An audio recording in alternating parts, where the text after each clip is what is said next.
Welcome to Chapter 14 analysis. I apologise if you hear any noises in the background. I'm not in my usual Beverly Hills private recording studio. I'm having to improvise today. So, and if you believe that, you believe anything. But anyway, so we have, following on from last time, we've got Mina's journal, and we have her concern, of course, about the post-traumatic stress, basically, of his experience in Transylvania still remains with him. And I'd highlighted this because I thought, even though Mina is, it's a good one for crossing boundaries here, even though Mina is in many ways presented in quite a progressive way, like she seems to be like a new woman, even though Stoker maybe holds back a little bit on presenting her fully as a new woman because he doesn't want to maybe alienate contemporary readers, but she's still got these traditional Victorian female values, like doing the housework there as well. Because she's going to read his foreign journal. So she's going to find out about the sexy vampire ladies. I mean, Dracula's brides. And so, fortunately, it doesn't result in a divorce or anything. They're fine. The relationship is strong enough to survive this. So she pities him. And yet that man we saw yesterday, we said that was Dracula, didn't we, as well? That fearful count was coming to London. So now Mina is up to speed with things. Bit of mention of modern technology, another good one for crossing boundaries. Typewriter, it's old-fashioned technology to us, but high technology, modern technology to readers in Stoker's time. And remember that the novel deliberately juxtaposes superstition, folklore, the supernatural with what they would see as modern London and modern technology. It's just important to think of it in those ways. And then we have that may be more great than you can know.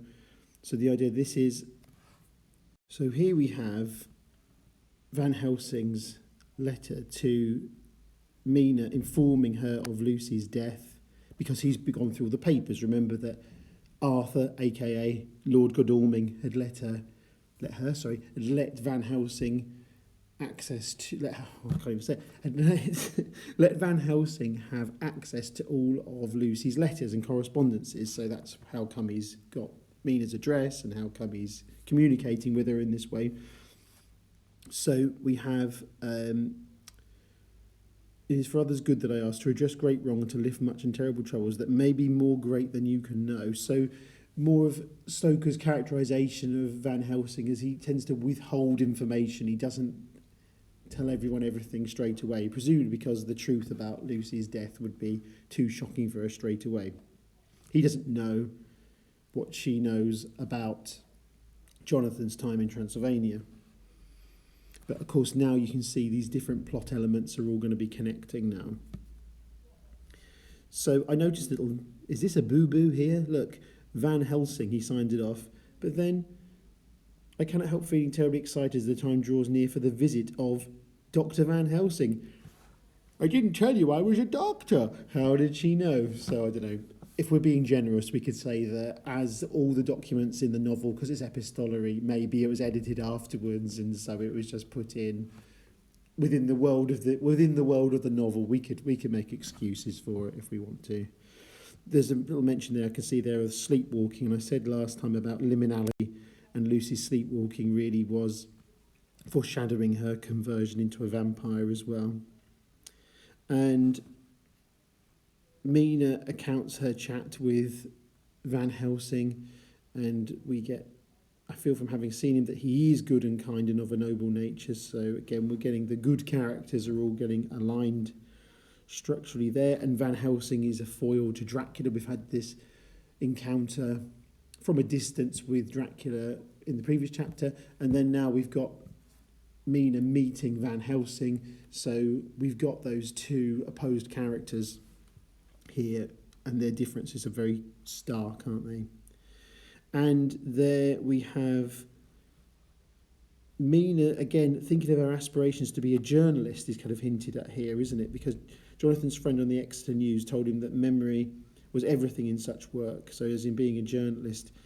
So must be able to put down exactly almost every word spoken, even if you had to refine some of it afterwards. Here was a rare interview. I shall try to record it verbatim, as in that means word for word. Verbatim is a Latin, but it means word for word, basically.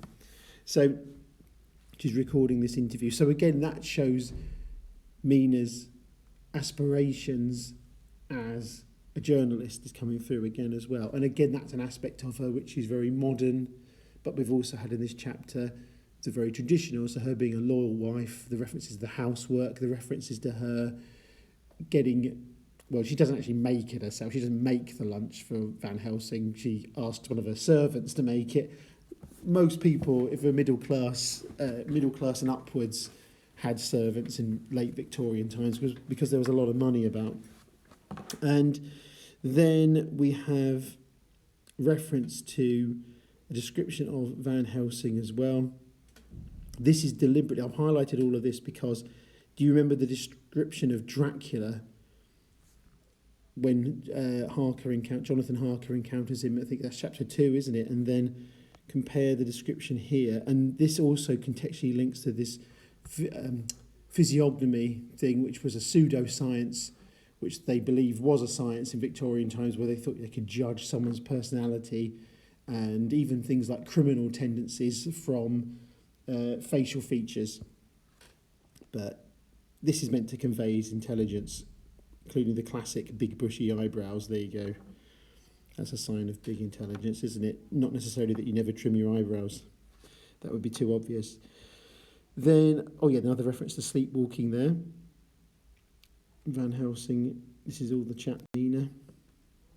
And, this bit was a bit weird.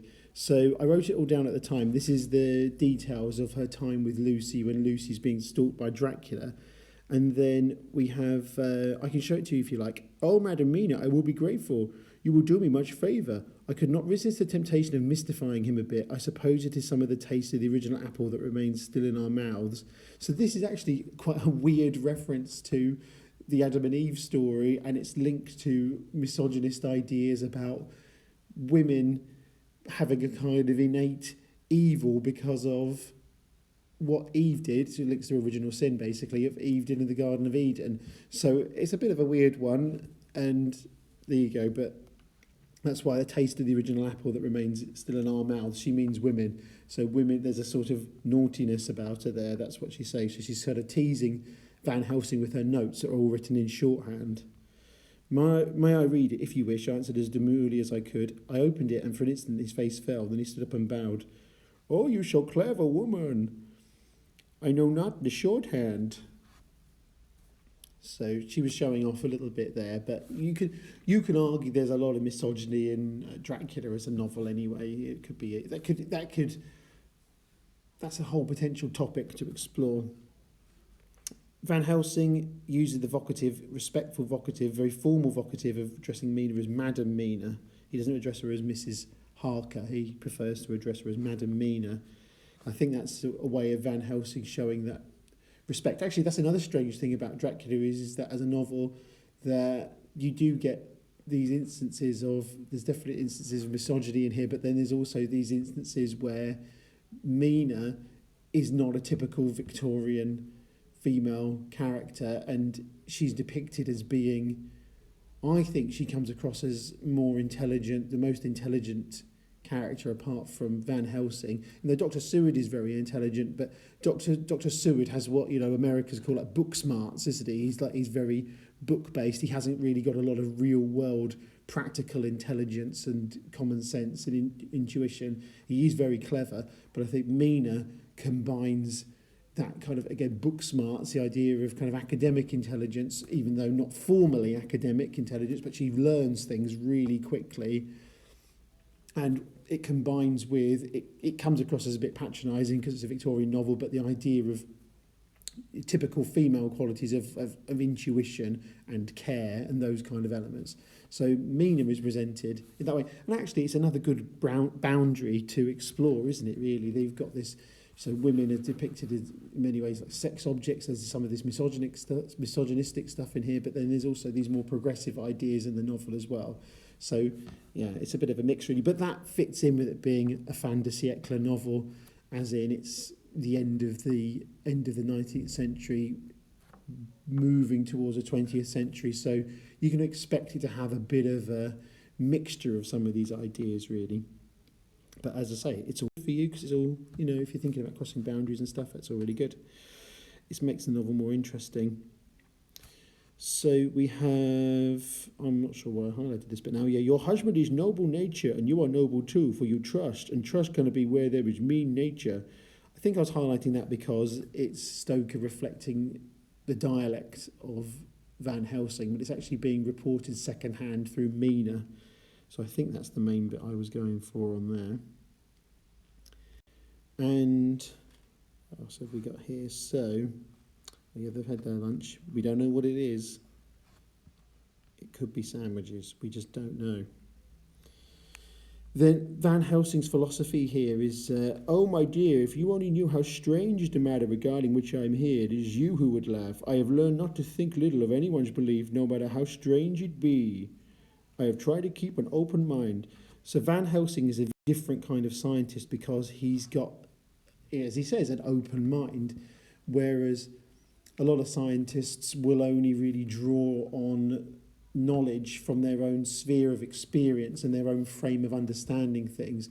They're not necessarily always open to new ideas or other ways of seeing things. Van Helsing isn't like that. He draws on scientific knowledge, but he's not scared of folklore, superstition, things that we would class as paranormal, parapsychology, those kind of things. He's not afraid to draw on those things that other scientists would run a mile away from. Then I highlighted this because it's all about trains, and that's another sign of modernity in the novel, and it's a good one, again, for that whole framing of Dracula, old world versus new world, high-tech versus more kind of primitive and medieval kind of feel, superstition versus technology. So I put that in there. But also look at Mina's super brain as well. He was surprised at my knowledge of the trains offhand, but he does not know that I've made up all the trains to and from Exodus so that I may help Jonathan in case he is in a hurry. Mina has memorised all of the trains, and it says here, out of being useful to Jonathan so she can help him get home easier. But actually, isn't that a sign that she's got exceptional intelligence and an exceptional memory? And she's not exactly superhuman, but it's not actually in some ways too different to how Dracula is he's obviously not really human because he's a vampire, but he's got skills above a normal person. Mina and actually Van Helsing, these two characters on the good side, on the crew of light, they've got abilities that go beyond that of ordinary people. But Mina is much more kind of humble about it, and also because of the world she's in as a woman, and obviously in the novel, in the female character, there's kind of limitations about what kind of education she would have experienced and been able to do and what society would have allowed her to do. But she's really, in many ways, a woman of the future, even though she's also a woman of the past, if you see what I mean. But it's a great one, again, for when we're thinking about liminal spaces and states between states. And then we have Madame Mina, when after Van Helsing has read the diary, it is true. So we have this convergence of these two different threads of the plot now. So Dracula, where the characters have been operating separately, they don't realise that it's all connected. There's still a missing thread which the characters in the novel haven't connected yet, and that's Seward hasn't realised that Renfield is connected to Dracula yet. It's not all linked together. They don't know, and also Seward doesn't really know about Dracula yet. But you can see that if you imagine Stoker is knitting, you imagine he's got several different colour wools, he's got several different pieces of wool that he's knitting, balls of wool that he's fashioning together. That's what's happening. He's baking a very scary jumper. But we have, don't write that one down. But anyway, then we have Jonathan Harker's journal, writing in his diary again, so kind of self-referential thing. This would indicate that he's actually a lot better than he was last time as well.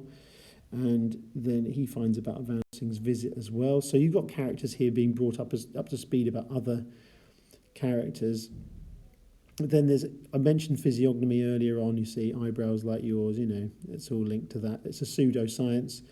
It's completely disproved, but Victorians widely believed it. It wasn't necessarily that Stoker believed it more than anyone else. It's just in the 19th century, pretty much everybody really thought there was something in it. And Van Helsing's, she is one of God's women, fashioned by his own hand to show us men and other women there is a heaven where we can enter, and that its light can be here on earth. So this is high praise from Van Helsing, saying that it's almost like a holy quality to Mina. And actually as well, we've got hints here of Van Helsing's religious background as well, because we've already established that he appears to have been, he is a Catholic himself. We found out as part of his backstory, haven't we?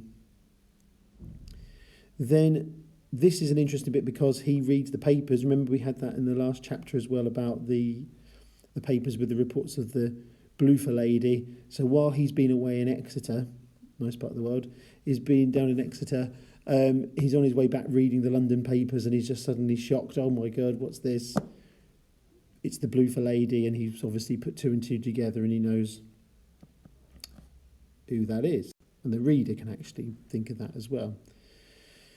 So I did not convey much to me until I reached a passage where it described small punctured wounds on their throats. So this is when Van Helsing is talking to Dr. Seward about it.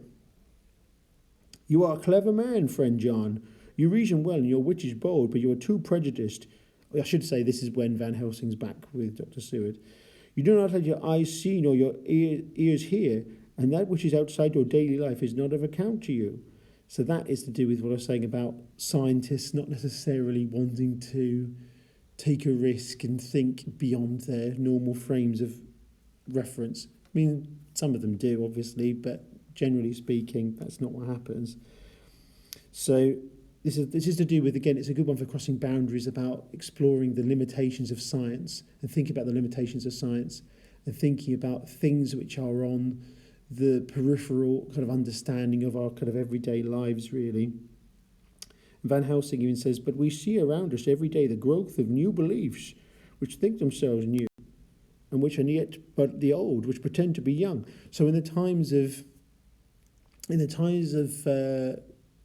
Stoker's writing, in Victorian times, there's a kind of rebirth of lots of ideas, not just in kind of in science, but also in terms of like spirituality. And so they have things like the spiritualist churches and things. Remember Arthur Conan Doyle, not too long about this, Arthur Conan Doyle, who wrote the Sherlock Holmes stories, he fell for that notorious Cottingley Fairies hoax, where they thought that the new technology of cameras had caught fairies on camera, and it was just these two little girls just cutting pictures of fairies out of books and then putting them on sticks and putting them in between the bushes and stuff. But they look so fake to us. But of course, in that era, the technology is new, and a lot of people taking it in, including Sir Arthur Conan Doyle. So there's a lot of things like that. And they also thought cameras might be able to take pictures of people's souls and things like that if you could adjust them properly. And you had spiritualists contacting the dead and a lot of these kind of things, which you may believe yourself. A lot of people believe in the modern age as well. Some of it, unfortunately, is rife with charlatans, but that's another story. But there are things here like, I suppose now you do not believe in corporeal transference, no, nor in materialization, no, nor in astral bodies, no, nor in the reading of thought, nor in hypnotism. It sounds a bit like a performance list of Derren Brown, really, doesn't it? About what's coming up at a Derren Brown show. But it's these kind of things where these are all things that are kind of the edge of scientific understanding. And you've probably heard, like even like in the 1960s, the CIA were doing research into astral projection and stuff like that. There's loads of these weird little stories out there. They did actually do research into those kind of things to see if there's any truth into it. They're trying to make psychic spies. That's another story as well. I keep saying that today. But things are quite new, like hypnotism. You can accept hypnotism, he's saying this to Dr. Seward, as a new medical technique, which is used today, isn't it? You can still go and be hypnotised. You can hypnotherapy. but reject thought reading, so like telepathy. So you could accept one thing to do with the mind, but you can't accept the idea of another thing. Then there's also, again, Stoker frames science with technology. So this is like, this reminds me of Clarke's Law, Arthur C. Clarke, the science fiction writer, about high technology being indistinguishable from magic. But he was, obviously he was born long after this novel was written, but that's what it reminds me of, the idea of there's things that, technology that's taken for granted, obviously not just in this time, obviously in our time as well, but things that if you took them back in time, they would be dismissed as magic. So he even says there are things done today in electrical science which would have deemed unholy by the very men who discovered electricity, who were themselves, not so long before, been burned as wizards. There's lots of biblical references as well, like there's mysteries about, so in the Bible there's references to people having exceptionally long lifespans, longer than we have in our era. So he's referring to those. Again, it shows Van Helsing's religious background as well. I'm not sure, this bit is really interesting here. He goes, can you tell me why, when other spiders die small and soon, that one great spider lived for centuries in the tower of the old Spanish church and grew till, on descending, he could drink the oil of all the church lamps? Is this a former adventure of Van Helsing, maybe, being called into a church to get rid of a giant spider? I think it could be. It sounds quite interesting, doesn't it? Then there's reference to the vampire bats that Quincy also talked about as well. Again, possibly another early adventure, but maybe not. He's just maybe talking about what Quincy talked about earlier on. But yeah, that spider bit, isn't that intriguing? I think that's, I'd not noticed that until doing these. Then, so logically, you see, Seward would think, you think Lucy was bitten by such a bat, and that such a thing is here in London in the 19th century. Well, actually, that's still quite implausible, but it's more plausible than a vampire. So to be fair to Seward, he's having a go, isn't he? Can you tell me why the tortoise lives more long than generations of men? Why the elephant goes on and on till he have seen dynasties? Or why the parrot never die only of bite of cat or dog or other complaint? I'm not sure what that last parrot bit about, but thinking about different lifespans of different creatures, there's certain things which science still can't really explain. I would guess with tortoises, they live a very slow life. That's why they live really long. That's my guess. I'm no scientist. I'm certainly not a tortoise expert either. And tell me why men believe in all ages and places there are some few who live on always if they be permit, and if there are men and women who cannot die. So we say, like, across different cultures around the world, there's universally, there's always beings in different cultures referred to who live longer than normal people.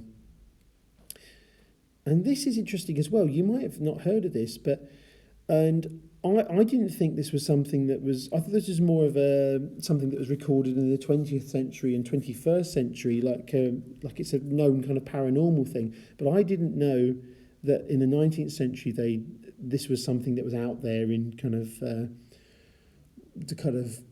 I suppose, the popular culture. But Van Helsing makes reference to there have been toads shut up in rocks for thousands of years, shut in one so small hole that hold him since the youth of the world. And there is these weird accounts of people finding rocks that are thousands, maybe millions of years old. They crack them open and there's a toad inside that suddenly comes to life and starts jumping around again. It's one of these things, it's on the kind of border of accepted knowledge, and it's one of those things that I think real scientists and geologists don't really like to talk about or consider, but there have been accounts of this. And then also talks about, there's things, the Indian fakir, which is, they're kind of a bit like magicians, effectively. But in the 19th century, because of the British Empire in relations to India, there'd be a fascination of the mystic East as well, so they would think about that. So, yeah, a very crafty fakir. To be careful how you say that one. Anyway, then I feel like a novice lumbering through a bog in a mist. That's Seward. I think I highlighted that one because they kind of paraphrase that line in the film, and I think they had Richard E. Grant say, one of the films anyway, the 90s film, go, I feel like a damn novice. That's basically, that's based on that line. To believe what? To believe in things that you cannot. That's a paradox. Faith is, a lot of it is built up around, and actually he even says it, doesn't he? He says, the American who so defined faith, that faculty which enables us to believe things which we know to be untrue, that is faith. And if you think about a lot of, obviously, the context of Dracula, it's a Christian context as well, isn't it, in the background of it, and Catholicism. A lot of Christianity, it's based on paradoxes and contradictions. There's lots of things in Christianity like that. So it's like the Holy Trinity is a very complicated thing, which I'm not really necessarily equipped to explain properly. But you say, it's, there's God in three parts, but not three separate parts. It's all the same being. It's like, hang on, what do you mean? Is it three gods, or is it no? There's Father, Son, there's Holy Ghost. They're three different things, but they're all the same thing at the same time. Oh, okay. Then your head starts to spin a bit. As I say, I'm not equipped to really explain it properly. But even in Christianity, thinking about the role of Jesus as being human and divine, that's another kind of paradox as well. So it's, again, a lot of it is like holding these two ideas. So what Stoker does is he draws on you as a reader as well, thinking about, okay, well, if you can believe things, whether you're religious or not, or Christian or not, or whether you believe in the paranormal or things like that, or whether you're a very rational scientific mind, Stoker points out that a lot of people believe, it might even be yourself, believe in things which don't have any scientific explanation, but people still believe them, and it doesn't necessarily make them less true. There's a mystery about it. We don't have all the answers to all of these things. Some people would say they've got all the answers to it, but you think about a lot of these things. There's a lot of gaps in knowledge. A lot of things aren't fully explained. There's theories for some things, but not everything's completely explained. So having an open mind, that's very important. And I think Stoker is also appealing to the reader there to have a bit of an open mind about it. So it's drawing on your own ideas, your own beliefs, your own potential, your own faith, your own kind of personally held values, and he's making you think about those things, and therefore it's making the improbable things here in this novel easier to accept as well. Then you have deduction by Van Helsing.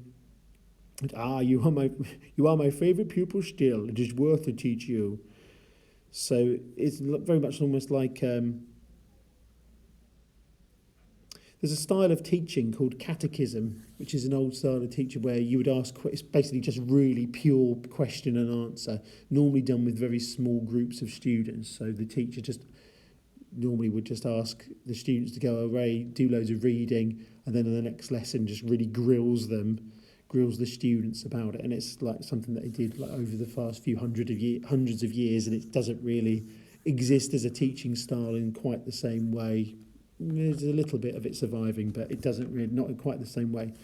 So this reminds me of this old-fashioned style of teaching, this catechism, where you would you have a question and answer. So you think they made the whole one? You think that the social holes in the children's throats were made by the same that made the hole in Miss Lucy? I suppose so. He stood up and said solemnly, "Then you are wrong. Oh, it would be so, but alas, no, it is worse, far, far worse." "In God's name, Professor Van Helsing, what do you mean?" I cried. He threw himself with a despairing gesture into a chair and placed his elbows on the table, covering his face with his hands as he spoke. "They were made by Miss Lucy." So you got your exclamatory sentence there, and then just in case the readers hadn't worked it out, even though I think the reader would have worked out that it's Lucy, I think the reader is better informed than Dr. Seward. But now we actually get some explanation. But Van Helsing doesn't, at least here anyway, doesn't reveal, oh yeah, by the way, she's a vampire. He hasn't quite got to that bit. But anyway, thank you for listening. Did all the other ones. Subscribe, comment, bells, you know the routine. Look at the other videos. Farewell.